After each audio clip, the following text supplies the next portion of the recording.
I see this all the time. People get deals that they can't handle, and I call them back like, yo, did you close on that deal? Like, no, it terminated. I'm like, why? I couldn't get the money. Like, did you call anybody? No. So you really rather let that deal just fall apart than just making a couple phone calls? Yeah. SBA been around forever for small businesses. So specifically the 7A loan is designed for storage facility investors, newbie investors with.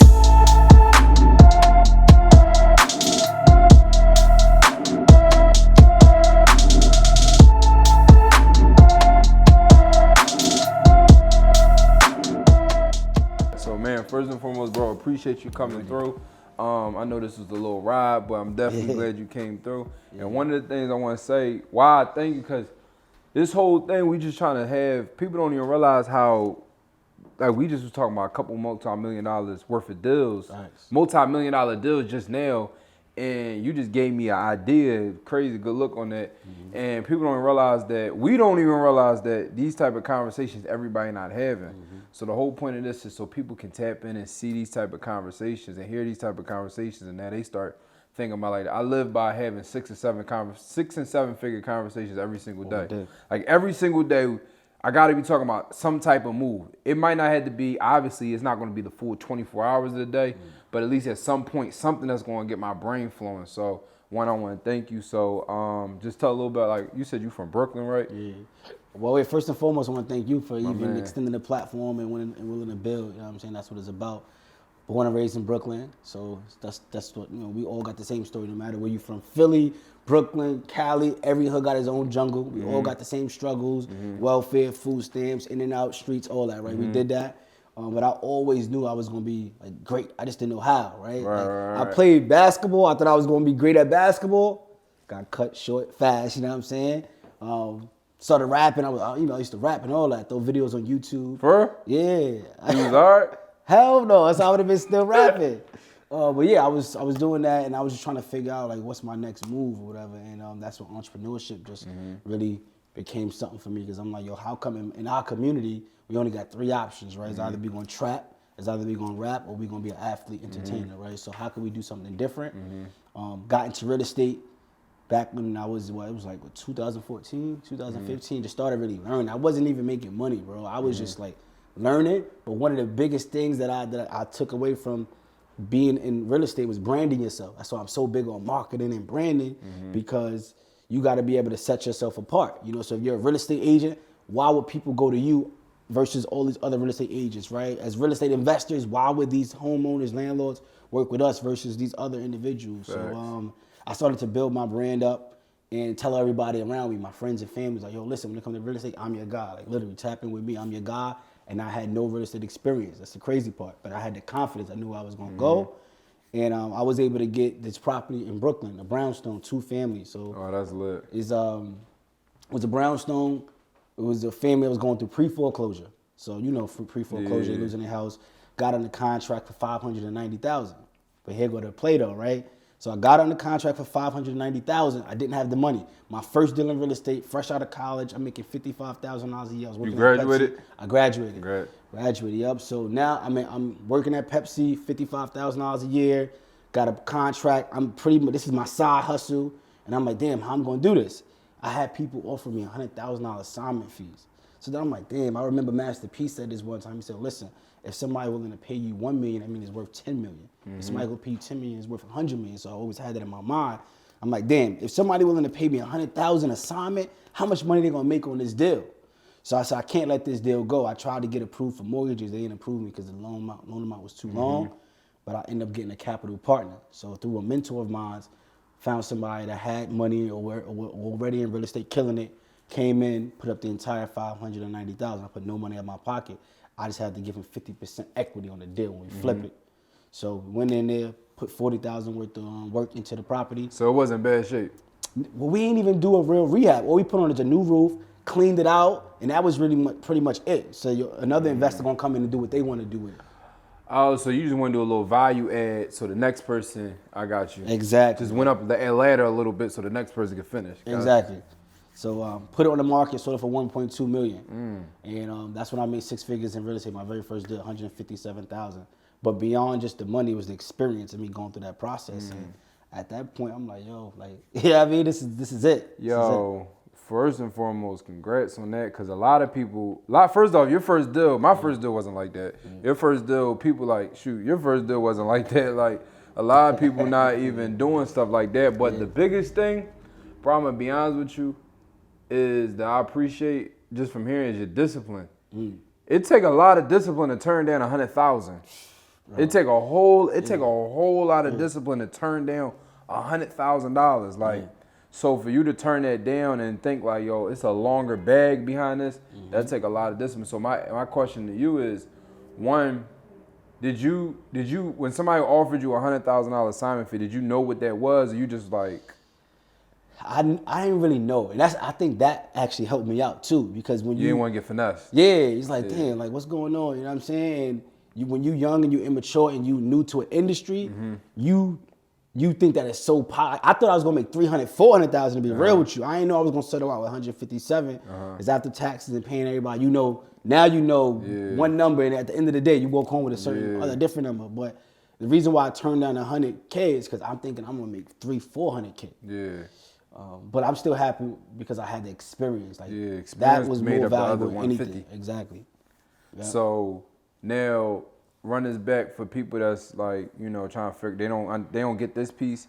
Where did the mentor part come in? Like, where did that guy come from? Like, you knew him already, or you just networked? It's actually a lady. So my dad, because we was in the house trying to figure it out. Like, yo, I brought the deal to my dad, to a bunch of family members. I'm like, yo, who got money? I'm trying to pull money together out of the whole family. Nobody got nothing. Everybody just looking like this is a gold mine deal, but nobody can't put no money together. Right. So my dad had a realtor that helped him get an apartment one time. So he's like, well, maybe I know she do real estate. Let's see if you could reach out to her. And he just connected me to the realtor that got him an apartment. It wasn't even like investing. She just helped him get an apartment. Place to live. And I went in there. I said, listen, I got this deal. I'm a young guy. Like, can you help me out? And she said, yo, I got you. I'm taking you under the wing. Older lady, old enough to be my grandmother. Like, she been in the business 30-something years. And she was the one that invested? She the one who connected me to the guy who did it. The guy who did it, white guy with a bunch of money. You know what I'm saying? But he gave me a shot. And I didn't, that's another thing I want to call out too for everybody. It's like, you can't worry about what other people making. Yeah. And that's what I battled in the beginning. Cause I'm like, damn, I'm gonna get this person 50%. Like, I found the deal. Like, I did all the work. Yeah. You gonna come in here and just drop a bag and now you get 50% of the profits. But, I understood now, me having capital, that's leverage. Like, that's leverage. Money, the one with the gold rules. At the end of the day, I don't care how much work I'm putting in footwork. If I drop the bag, that means everything. So that's lit. Two things. One, it's a lot of things I want people to miss. It take discipline and being humbled enough to like bring this opportunity to somebody else. Cause you know why a lot of people lose opportunities? One, I don't want to bring this up to anybody else, and then they might be able to backdoor me and take me out the deal. Yeah. And then two, I don't want nobody else to know that I don't know what I'm doing. So you brought it to this lady, looking for help. One, you was humble enough to like, yo, listen, I don't know what I'm doing. I need help. Facts. And the second part is you was okay with like explaining and sharing the deal, and not thinking like, oh, maybe she might backdoor me. Maybe that's where a lot of people. I see this all the time. People get deals that they can't handle, and I call them back like, yo, did you close on that deal? Like, no, it terminated. I'm like, why? I couldn't get the money. Like, did you call anybody? No. Nah. So you really rather let that deal just fall apart than just making a couple phone calls. Yeah. So you rather make $0 than making 50% of what you could have made. Thanks. So that's one thing. And the other second part is I want people to understand is not the other guy's side of the deal, but your side of the deal. A lot of people think they can't get into real estate because they don't have no money or no credit. Well, honestly, if you just figure out what your leverage point is, your leverage point is you found a deal. That's gold. Yeah. Main man can't do nothing with all that money if he got nothing to buy. Exactly. So now if people understand, that's why I love the wholesale model, because if you learn how to find deals, you can always pull together money. Like literally, if you just understand how to find and analyze deals, and you present that to somebody, yo, listen, I got this great deal. It's $590,000. Here's the ARV. Here's the average days on the market. Here's everything. Here's a lender that might finance and everything. The down payment is $150,000. I don't got $150. How can we make this work? I put up the 150. You did all, you for real, you did all the hard work. All I gotta do is send a wire. That's the easy part. All I gotta do is send a wire. And for a lot of us, we think like 150,000 is a lot of money, which relatively is a nice piece. But we think like, yo, nobody's gonna be willing to do that. For some people, that's a smidgen to what they really got. So you kind of trying to calculate, oh man, my piece not worth 50% because they got the money. Well, to them, they might have been sitting on this money for 15 years. Like, to them, that money is nothing at this point. So that's the biggest thing is the leverage. And I really want people to stick on that because that's a lot of ways how a lot of newbie investors or, you know, trying to be an investor can get involved by just finding the asset first and let everything else come to play. So now what I want to know, I'm fast forwarding. You did your deal at 150. Let me ask you a real question. What did you do after you get that 150 though? You acted a fool or you went disciplined and... I did it was a combination, right? So I respect that. I invested in mentorship, right? That was part of it. $10,000 in the mentorship.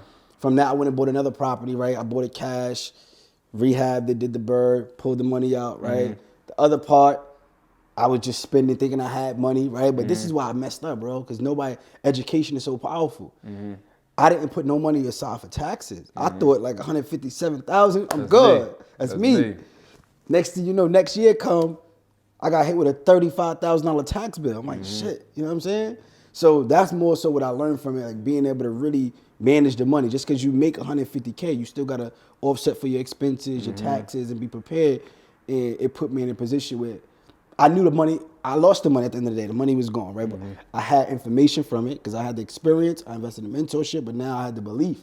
Like now I could do this. I did it already once. I could do this time and time again. You know what I'm saying? And that's why I like what you teach with wholesaling because if I didn't have the strategies on how to find deals, right? That's go forget money. Like being able to master the craft of generating leads, having right conversations, solving problems, offering solutions, and getting deals. That's going to take you further than anything. So I want to ask you a question, though, right? I know you're asking me the questions, right? Like, what inspired you to get into wholesaling? How did you even? So it's funny, right? I actually in 2016 I got into. I was working at this job, I was working at a retirement home, and I was making $10 an hour, and I was like, you know what? This is kind of like, it was kind of getting fed up. I was like, all right, I'm tired of getting a check. $600 every 2 weeks and things like that. So in 2016, I started learning. I started getting information. And I went to this seminar, and the guy's name was Anthony. He was teaching the class, and then it was a smaller group. Let's say it was like 15 people, 10 people in the class. And I don't mind looking dumb. Like I ask questions. I really don't care. The one that asks the most questions is the one that wins, honestly.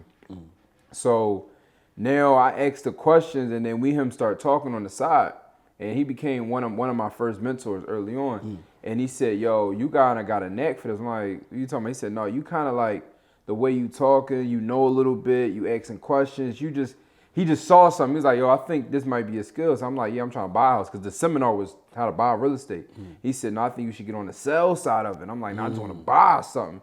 And he like, "All right, bet. You should try it out." So I took my real estate license. I went and took the classes. It was 2 months. It was 2 classes. One month, like 40 days or whatever, and then another one, 5 week or something like that. And I passed the test. Then I went and tried to get my license. So the class is 1 test, 2 tests, and then the license is a whole nother ball game. I failed that 9 times. Yeah, I heard. I watched the which podcast I was watching you was on. I said it probably like the social proof. Yeah, social proof. I'm like, yeah. oh yeah, I remember when you said that. Yeah. So I had finally passed it on the 10th time, and then at that point I still didn't want to do it, but I was like, at this point I gotta make money because you gotta pay $54 every single time you take the test. I was already in almost $600, and then each class is $300, so I'm already in over $1,000 just in stuff. I gotta get my bread back now. I did my first deal the next month. March 2017, I got licensed. March 2017, I got licensed. Closed the deal April. I made a couple $1,000s. And next thing I look up, December came, I closed 16 deals. So we just was ramping up, running it up. And each deal was like between $4,000 to maybe like $9,000. Each one $4,000 to $9,000. You know, it's a percentage of whatever you sell the house for. So we made nice money, right? Especially as an agent first March to whatever, 8 months, whatever. So, and it's crazy because my office I was at, they was trying to figure out how I was doing this. So, the thing is, and I want to say this for everybody that that's like listening. Don't worry about what everybody else got going on, because your position might be your enhancement, your leverage. So everybody else in my office, they had college degrees. They was, might be married. Their husband might have been making good money. Wife might have been making good money. They had a lot going on already. They was already making 6 figures at their job. Me, I was already at the bottom. Like, so for me, I had to work. So I was doing house stuff all the way to like 11 midnight, sometimes 1 in the morning. And that's why I really ran it up pretty fast, because I had nothing else. I was already at the bottom. I had to grind it out because I didn't want to go back to that. And I made a promise to myself, I'm getting out this job. And I did. I got right up out of there. But then to answer your question, I met my homie. And it's funny, I met him, we was talking, and he actually came up to my office to meet with somebody else.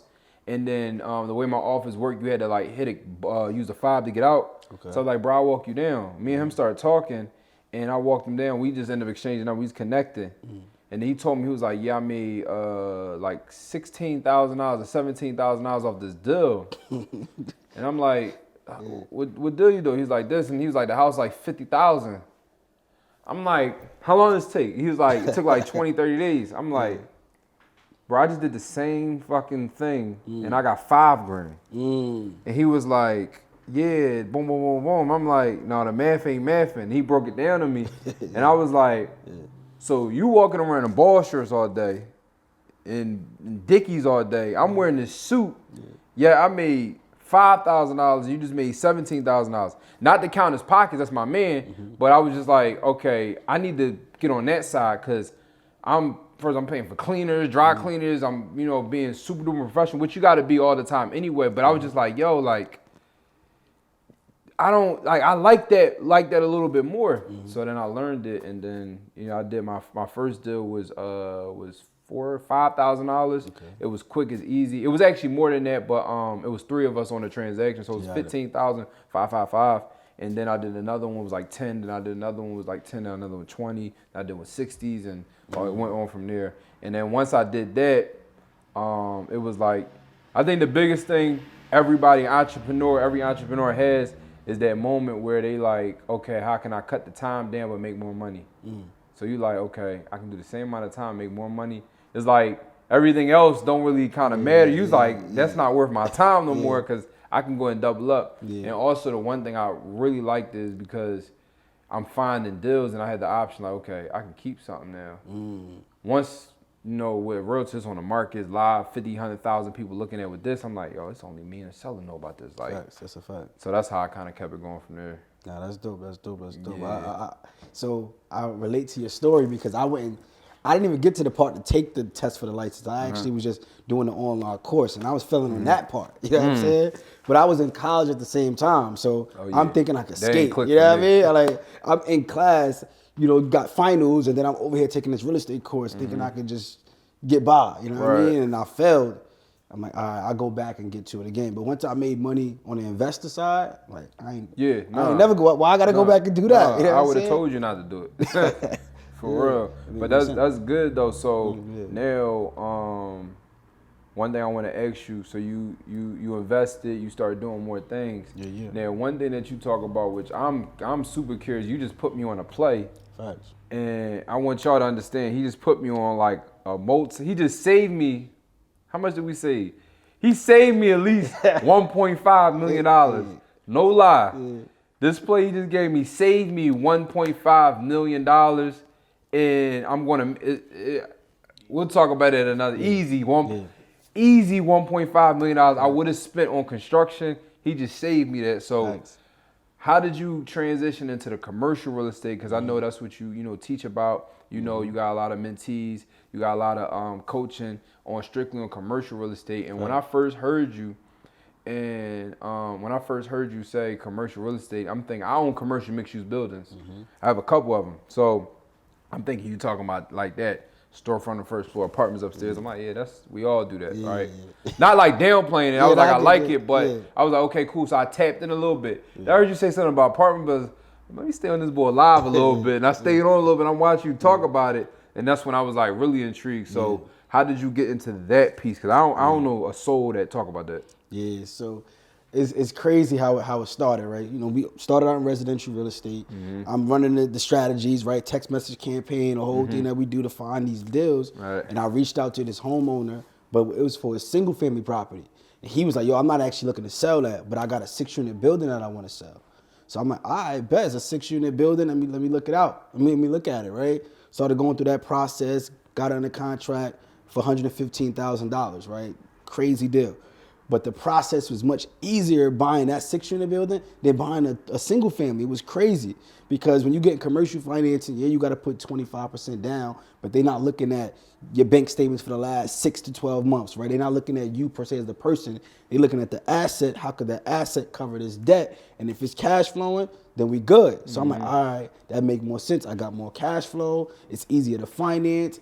And now I could add value to my building, whereas residential real estate, I gotta see what Joe property up the street sold for, what Kathy property up the street sold for to determine my value. Where with apartment buildings and storage facilities, I break down, you gotta bring more cash flow out of it. Whatever that net income is, you can start to add more value to your building. So I like being able to control my money. So it kind of felt like I could buy an income stream and go out there and just pull more money out of it, right? Versus residential, I buy something and if that property don't sell for this number, then I can't even, no matter what I did to my property, it ain't gonna sell because we looking at what everything else sold for in the block. And I wanna be in my own lane, right? So I'm like, all right, I'm not doing residential no more. I'm just gonna go straight with commercial. So I bought another 6-unit building, right? 8-unit building, they're going in. But then as I started to scale, I got 40 doors now, right? Now owning multiple doors. And this, I don't want to jump, but 40 doors as far as all 40 is residential, but the 40 is the commercial, the storage units. No, I'm gonna get to the storage unit. Oh, all right, my fault. So this is all apartments, right? This is 40 apartment doors, right? Now, what the hurdle was this? All right, I got 40 doors. Now I got 40 people to deal with. So even though a lot of people say, "Oh, listen, you got property management," but even with property management as the landlord, you still got to make the decision, right? If a toilet is clogged up, they got to call you to cut the check, right? Tenant is not paying their rent, you still don't get it, even though the property manager get that phone call as the landlord, you still involved. So now I'm getting a bunch of phone calls now. You know, this is happening, the pipe's freezing. You know, got to get this shovel. So it's just like now more money, more problems, right? More properties, more problems, more things, which a lot of people don't think about it. So during the pandemic, in 2020. One of my tenants, right, fell behind on his rent. It's like 8 months. I'm like, listen, I got to get you out of here, bro. Honestly, I got to, you know, I still, people think as landlords, we're predators, but we got families too. This is how I survive, you know what I'm saying? So had to work out an opportunity to get him out of the apartment. I said, listen, I'm going to give you some money to leave, and I'm going to put your belongings in a storage facility. I'm in a storage unit for 90 days until you get on your feet. Like that was the agreement that we made so I could take over the property, fix it up, and, you know, get my money out of it, right? So now that I'm looking for a storage unit in the entire area, I can't find nothing. Literally everything's sold out. I'm calling every facility, nowhere have availability. Everything is booked up. So at that point, I'm like, damn, why is it so booked up? Now I know, I seen storage facilities, I know about it because it's commercial, but I just never tapped into it. But once I seen that it was a demand for it, I said, I gotta buy one of these. I don't ever want to be in that position. Right. So that's when I jumped into a mastermind, started learning storage facilities and all this cool stuff. Went and bought my first facility, an 88-unit storage facility, right? This is where the game changed for me now, because I got an 88-unit storage facility, and then I got 40 doors on like apartments, right? Well, my 88-unit storage facility, I don't have no tenants, right? So I don't got no phone calls of people talking about noise is too much, or the toilet is clogged, or the kitchen sink is leaking. All of those headaches, I'm not getting them now, right? So it's lower maintenance, low turnover, because a lot of the residents that utilize my units, they just come, they put their stuff in there, and they don't come back for at least 90 days, typically a year. Longer than that. So it's like, they drop their stuff off and you out, you know what I'm saying? So then I'm going through the process and I'm like, damn, I'm still getting so many phone calls with my apartments with tenants in there, but this is bringing me way more money, right? I'm talking about 30, 40% profit margin versus a 15% return on the apartments. I'm like, this make more sense for me. Now I'm like, all right, cool. With the storage facilities, now I could double down and get 4 or 5 business income streams off of that one facility, right? So I threw a vending machine at my facility. Like, all right, cool. People coming in there in and out. I might as well put a vending machine on there and collect a couple dollars, between $800 to $1,000 a month, just additional passive income. Now we 10x like the play that we talked about, right? Now I want to get into an inner city, like so the play that we talked about would be dope for you to run because with the Toro. So a lot of people doing Toro now. In my area right now, Toro is not the market for that. You know what I'm saying? Because you don't have like young professionals, people moving around. It's more residential, families to kind of just chill. It's over there. But when you're in a market where it's metro and you got people traveling, now you can add vans onto your facility and you can rent out the vans because people need transportation when they move in and out of their units. Facts. Why have them go to U-Haul when they could go to you? That's an extra bag for you. And look, if you don't even want to deal with the extra headache, how about you partner with somebody else to have a van company and just give you a commission? You just allow them to put their vans on your facility. Toro, you put your cars in on your facility, people come in and out, now you renting your cars out. You can add a moving company in there. Now you're making money because people need moving companies, right? Damn. Like, it's so many plays, and I actually took it from the residential side because I'm all about how to maximize my cash flow. So even with my apartments, I maximize my cash flow because I have affiliate partnerships, right? So think about it. My tenants, when they rent my unit and my lease, they got to get the electric bill through my company, right? They got to get the lights through my company. The internet through my company, the water and the gas. Now, I have partnerships with these 3 companies where I get commissions every single month. You disclose that? I don't disclose it. They don't need to know. It's just like when you sign a lease, these are the numbers. You call these companies, get your lights on, get your internet, get your water. So now I'm charging. And this is out in your area. This is in my area. And you can do this anywhere in the world, but it's the sauce that we drop for like, students in my community. I get them the whole play, right? But most people don't know. So, because in a pandemic, when people stop paying their rent, well, you still got your Wi-Fi. When you still paying your Wi-Fi, you still paying your lights, your gas, your water. I'm still getting paid off of you. So now I'm 10xing my cash flow from 800s in this door. I'm still gonna get a commission every single month off of your light, your gas, your water. So I said, okay, how could I take that same concept and run it to the storage facilities? And that's where I came up with the whole play, adding the vending machine on here. All right, let's do Toro. Let's get the trucks. Let's add a moving company, right? Let's do all of these things where we don't need to have multiple businesses. We just need to have multiple streams in one business. I say that I say this all the time. Like, people always talking about, switching, don't jump in different lanes and all that. I don't think it's wrong with not jumping in different lanes, just stay on the same highway. A lot of people be jumping highway. I want to go from here to this, here to this, here to this. Like, it can be 6 or 7 different lanes. Like, a highway might be a 4-lane highway, 5-lane highway, but you can just stay on that same highway. Like, for example, like commercial mixed-use buildings. Okay, we can have tenants upstairs. Let's say it's like I got one building. It's 3 units upstairs and a commercial storefront on the bottom. Oh, we can do event space on the first floor. Maybe the second floor can be Airbnb, and the 2 smaller units. And the third floor, the bigger unit, can be an actual unit for a family to live in or whomever, right? That's 3 different income streams, but it's all in the same highway, the same lane. And I think people get confused, like, oh, listen, I want to get into real estate over here. I want to sell here, over here. I want to go ahead and sell, I don't know, brooms over here. Like, you know what I mean? When you can actually run up a big bag or multiple bags into the same lane. So I like that. Oh, that's a fact. I think, like, listen, it's like, why should I spread myself thin? I love partnerships. I love collaboration because I can't do everything myself. I can't. So if I want to do multiple businesses, why not own my storage facility and partner with somebody that does Toro? And then you run that, you take the liability, the management, but just cut me my commission. So now that check coming in. All right, listen, you put your vending machines on my facility, just cut me a commission. You got trucks, you can now rent out trucks out of my facility, just cut me a commission. Now I'm getting paid and I don't literally have to do all the work. Now we're gonna take it a step further, bro, because a lot of people, they don't think that they could own a storage facility because it's big. Oh man,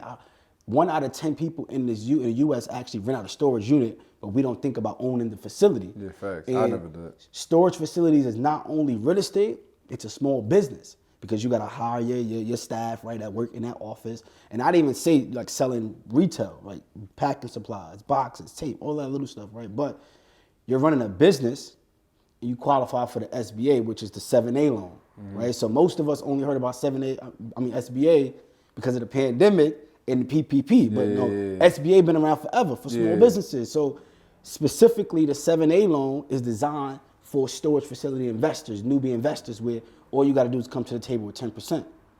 So if you got $1 million facility, and now you got the SBA that give you $1. no, like you got to come to the table with $1. That's it. Yeah. And you know OPM secrets, right? You know how to get the bag. So let's say you go get the bag from business credit cards, whatever you got to do, leveraging other people, raising capital. You just got your first facility, no money down, just like that. So it's a no-brainer. So damn. My fault, I zoned out. I'm starting thinking about some plays. Yeah, that's what I'm saying. Even with your building, we really got to break it down because you could get those. And guess what? We got to what? drive over there. We gonna do it with your building. You can actually get the SBA 7A loan and get the construction part of it. So just like FHA is for residential, where you could buy and do the 203K and get the construction and stuff like that, you could do the same thing with the SBA 7A. Yo, so pull up the address real quick on the city website. Yeah. So let me ask you this: for the commercial, for the storage facility, what kind of zone has it be? Industrial. So it depends on like. It has to be industrial. It doesn't have to be. That's typically what it is, but it depends on whatever city you in and how they want to operate. All right. So now let me ask you this: have you ever, all the storage facilities, all the moves you make now, the building is already set up for that, or have you ever done like a construction where we kind of added units? I haven't done like conversions or developments. I only purchased an existing That's facility. fine. That's good though. Yeah, that's good. But though. that's why I want to go with it. You know what I'm Okay. saying? But I want to do it in an area that makes sense. Not in my backyard because of where it's more residential, laid back. But if I want to go where I want to go even further, right? Let's look at we right here. This is a content studio. You put technically. it up? Yeah. Let me see. So let's think about this, right? Technically, this right here is a content studio where we at. Yeah, you purchased the property, renovated, cool, but you turned it into a content studio. So imagine if we do this now to 10x our income. We got the storage facility, a couple of the units, get some nice decorations in the unit, get Ian in there to go do some camera work, and now we got photo shoots right there. Now we got a podcast studio. Instead of charging $100 a unit, you can charge $60 an hour now. So now out of your facility, not only you have storage unit, the units is podcast studios now. You got a photo shoot studio now. You know what I mean? Toro, everything's coming out of this main hub. People doing it already. People be renting out these units and then go there and then they'll have to shoot their content out of it. Why not set it up and make it Especially cool? for something like this, you don't need no fancy, like, you need a shoot. We be at your studio. Your studio is super nice, but it's not like we got grass. We got, you know what I mean? So, But we could decorate it with but we can have it ready. Yeah. Have it running. I like that. So look, this is. I'm about to show you.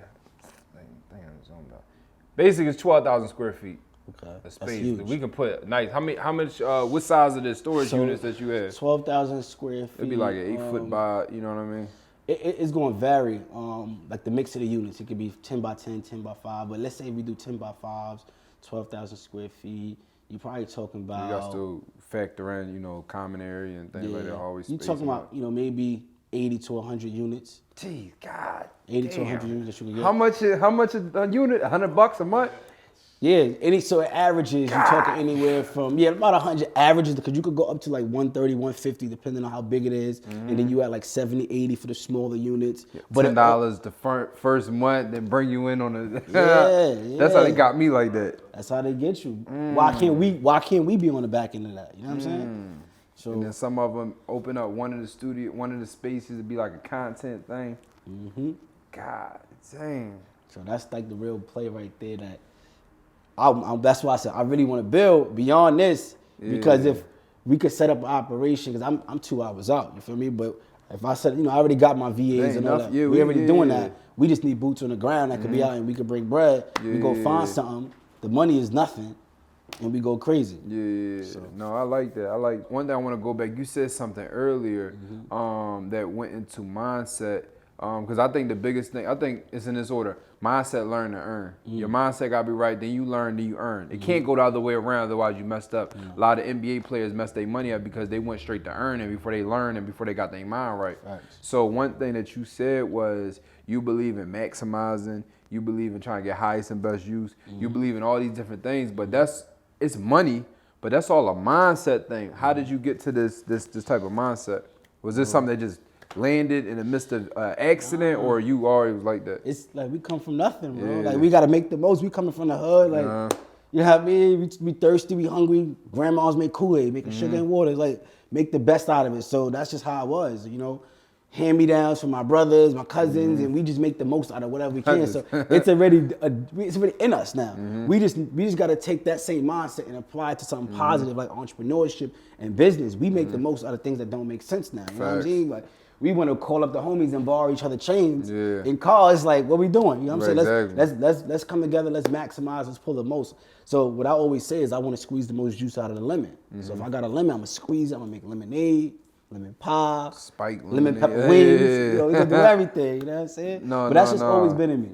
I like that. And I feel like everybody, like you said something deep. Everybody has it in them. It's just being exposed to the belief that you can do it.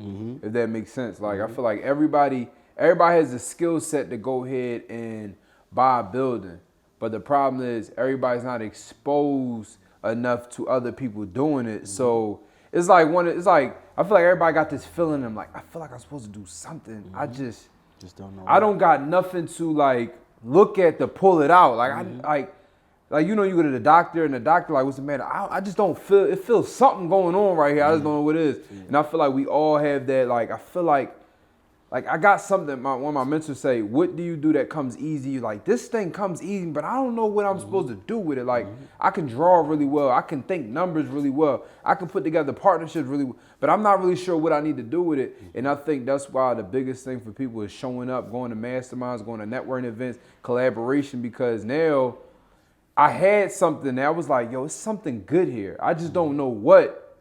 And I'm thinking natural turn into apartments. And then you like give me an idea like, no, that's actually, I know I felt something, but I just didn't know what it was. You know, connected with people help bring that thing that you thought was crazy, but you're not really crazy. It's really a good idea. But a lot of people, you know, put it to the side because they talk to somebody that's more of a negative person, or they have their insecurities and they put it on to you, and then you push your things to the side because you're not crazy. Like, that what you thinking about is a real thing that can really work. You just talk to somebody that's making you feel like you crazy. And I feel like that happens in society every single day, especially inner city communities where like you coming up with these good ideas, but somebody said like, bro, why you think about that? Let's go to happy hour. You like, maybe I am crazy. Maybe I'll put that to the side. No, that shit was golden. Like you need to push that. So I want to say, bro, I appreciate you. And one thing before we finish this, I want to, because I know you got a lot of golden information that you give out on a daily, not just on Instagram, but off the gram, you know, to your community and stuff like that. Is it, I want you to share like your programs, your, I don't know if you got course or mentorships or just like whatever you got going on, Mobile Mondays and things like that. Facts. So I do have a community. It's called Mailbox Millionaires. So my mentorship is Mailbox Millionaire Academy. It's a commercial real estate and credit mentorship. So we put it together from A to Z, help you get the credit right, get the capital, and then we go out there and we acquire assets, commercial assets and all of that cool stuff. So anybody that's interested, what you can do is text commercial to 347-429-6496. Text commercial to 347-429-6496. They'll get a link. They'll be able to tap in with me. I give them actually a free class, right? So they now get a glimpse of it, see what we do, free class, and then they tap in with the mentorship. And like just to add on what you're saying, what we doing right here is powerful, right? And I want to commend you too because you selfless. You feel what I'm saying? Like you got a platform. We both got platforms, but you could be stingy and say, listen, nah, you know what I mean? I don't want to shed light. I don't want to do all these cool things, but people need to see us. And the reason why I teach and go on Instagram and YouTube and give out free game because I understand there's somebody that's in the streets that's just like us that just looking for somebody to be able to tell them like, yo, nah, little homie, like, you could do this? Yo, you see that building y'all own, you know you could do this? Because we ain't have that. So now that's the reason why us continuously being that representation is so important. And another thing I want to add is like people think that, like we just talked about mindset, right? And it's like, you got to get your mind right before you get your money right. Facts. People try to do the other way around because we don't think we need something that we can't touch or see, right? Like you could know that you can't go to the gym. I got to go to the gym because I'm overweight, right? I got to go get training because I don't got a license to go buy real estate. So when you can see and feel things, you kind of say, I need this, right? But you can't see and touch that you need mindset training. But we really do. We need mindset training. We need all of these things to be able to go out there and execute. So, yeah, that's it. I definitely want to. People think that stuff is corny, but it's necessary. Like, dang, your mindset, you talking this mindset stuff, bro? Come on, go ahead, man. Where the game at? All right, if your mind not right, and I give you this game, what you gonna do with it? Like, you're not even mentally set to go and jump on that game tonight, tomorrow. You know what I mean? You still like, so you get the game, your mind not right, you're not doing nothing with it. And one thing I wanna share this with everybody that's watching is and I hear this all the time. Like, yo, a lot of times people make people feel bad for not watching, this video, for not, getting on live, for not reading a book. If you don't do nothing with that stuff, you're actually in a worse situation than the person that never watched it. Why is that? Because if I say, yo, you should go ahead and watch this live I'm doing. It's an hour live. You watch it and you don't do nothing with the game, it's like you talking bad about somebody that didn't watch it. You went to happy hour instead of watching this. Well, if they don't do nothing, they didn't have the game to begin with. You got the game and didn't do nothing with it. So it's like, actually, you're the fool that didn't do nothing with it. So I don't want anybody to be on here to be a fool. I want you guys to take this game. Go ahead and get you an apartment building. Go ahead and get you a storage facility. Go ahead and, think highest and best use for whatever you're doing, because I'm for sure about to do it. So again, appreciate you, bro. Definitely we got to run this back. That's a fact.